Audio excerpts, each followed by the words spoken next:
Dr. Subhash Sarkar, Ms. Jessica Turner, Ashwin, Professor Freshwater, Professor Rajkumar ji, Mr. Ram Sharma, Dr. Tomar, ladies and gentlemen. Honor and pleasure to be here and listening to some very erudite words from very learned people. But I'm here in the capacity of Minister for External Affairs and Culture. Keeping the two perspectives together and bringing a perspective which I feel the world needs to know about us. The world needs to understand where our thought process is coming from and the distance we have traveled away and distance we need to travel to our destination. And thus, I must explain a few things because we heard many people, I mean Professor Rajkumar and Professor Ram, talk about the great ancient Indian heritage, and I was very pleased to meet some people who are right now in the audience, but some great minds who have a lot of affection, a lot of respect for Indian ethos and value system. But still, I feel in communication, many things get lost because we at times are not able to explain the complexities of this society. And complexities of our societies are such complex that people look at, I mean, I was watching the dance, the Kuchipudi dancers said this, and the gentleman, the young man here who was the MC, said this dance describes the diversity of India. And in my heart I was saying, sorry, does it describe diversity or it describes unity? Because Kuchipudi dance is one dance form. The other ancient dance form could be Bharatnatyam, not very far off, but very close to present-day Andhra. The third could be very far off Manipur. And the fourth could be somewhere up north, down south, up north, east and west. The common factor which each dancer will be singing and dancing on will probably be prayer to Lord Vinayak. So it's the perspective of looking at things as we are diverse or we are same, and one of the Vedic or the Upanishadic thought is that there is one truth, ekam satya vipra bahuda vadanti, which means truth is one, but the wise men speak it differently. So the wise people of the world speak it differently, but the truth is what the science, the technology, the value system is all about. Everybody wants to be happy. Is there anyone who doesn't want to be happy? The way to be happy could be very different for different people, for different cultures, for different systems. But when the Prime Minister says, one earth, one family, and I would take one step forward, I will cross that line and I say, maybe one kind of university system. Maybe at least within the country we are trying to bring back oneness of education system, because when we say that we are a federal structure,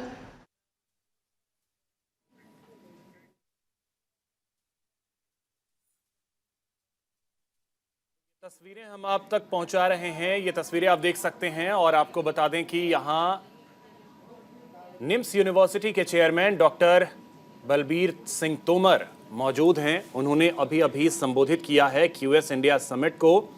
इस दौरान आपको बता दें कि केंद्रीय मंत्री मीनाक्षी लेखी भी आपको तस्वीरों में नजर आएंगी।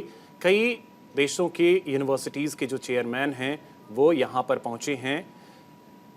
निम्स यूनिवर्सिटी के चेयरमैन को आप तस्वीरों में देख सकते हैं, वो आपको तस्वीरों में नजर आएंगे, डॉक्टर BS तोमर। उन्होंने अभी अपना संबोधन खत्म किया है। तस्वीरें हम आपको सीधी इस समय गोवा की दिखा रहे हैं। तो गोवा में क्यूएस समिट 2023 का आयोजन किया जा रहा है। इस आयोजन में कई यूनिवर्सिटीज के जो चेयरमैन हैं वो शामिल हो रहे हैं, मौजूद हैं। और आपको बता दें कि निम्स यूनिवर्सिटी के चेयरमैन और chancellor professor doctor Balbir Singh Tomar को भी आप तस्वीरों के जरिए देख सकते हैं।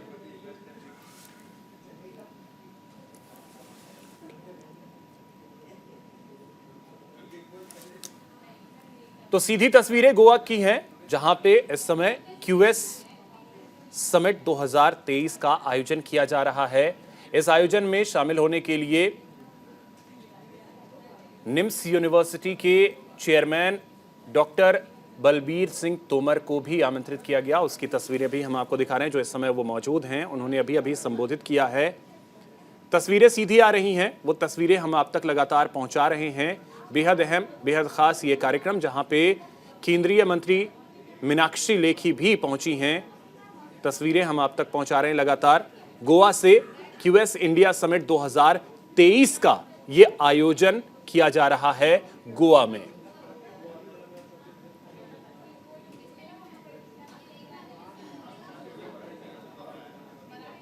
और यहां आपको बता दें कि देश के कई यूनिवर्सिटीज के चेयरमैन जो हैं वो इसमें शामिल हो रहे हैं। ये जो कार्यक्रम का आयोजन किया जा रहा है, तस्वीरें सीधी आ रही हैं, वो हम आप तक पहुंचा रहे हैं।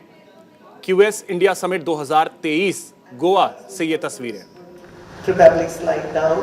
They did not have the facilities of the labs and things which they probably needed it. Now, comparing the two situations, and I'll tell you, it's coming from my background as a Minister of Culture, who's very proud of my own culture and take a lot of interest in the activities that we do, and try to understand that perspective, that how and why things happen the way they happened. So cultural aspect is that 3000 BC, we were producing universities. The very first university of the world, which Takshila, many people on the dais have already spoken about it. But few facts I must share. Takshashila was a university which is presently Pakistan, erstwhile India. And look where Pakistan is. And what happened to the place which produced the world's first university. So if you change the thought process, a lot of changes happen with it. So culture has a very, very important aspect of thought building, and thought around knowledge building, knowledge around building the world. So thought, the right character in the student becomes so imperative that it's not the brilliance, it is the character which will bring the right things to the table. And I sometimes jokingly say, you see the two people who are bright and which the world has experienced, one with the same brightness, the same scientist would produce the DNA of a virus, the other would use the same DNA to produce the vaccine. So it's the character, not necessarily the brilliance alone, which matters. And that character building necessarily has to be part of the education system.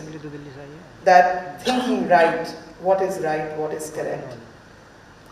Takshashila at that time used to have more than 10,450 students, which is documented. And these students came from Far East, which is probably present-day China, came from Greece, which was probably the extreme west that time, came from Middle East, which was Mesopotamian civilization. So all over, the Arabs, Egyptians, all over whatever the world was at that time, known civilizations, all those people were visiting those universities and getting the best education.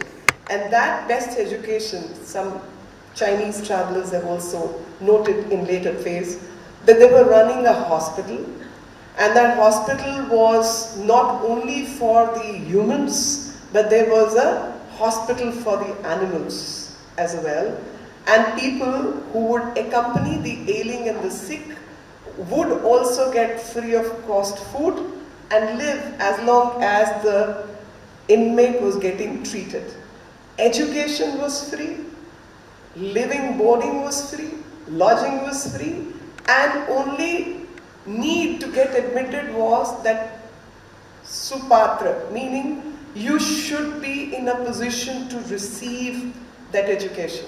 So what mattered was your capacity to absorb, to be educated, these were the foundations on which Indian ancient knowledge system was vested.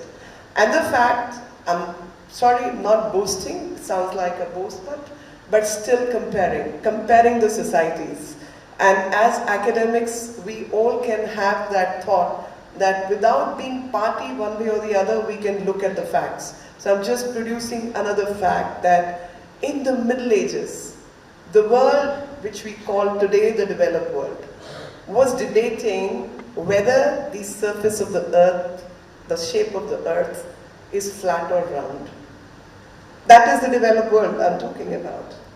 By that time, what you call Kepler's laws today had already been defined a few thousand years ago. What we call Fibonacci number today was a decipherment which had happened a few thousand years before Fibonacci came on this planet. And Fibonacci, interestingly, in his own papers, admits that fact. He, in his paper, says, I got these numbers from Indians, but the world doesn't know that. The world has not even chosen to go to Fibonacci's paper to see what Fibonacci had written. This is the pity, that when we are talking about education, we are not training people to go into the resource material.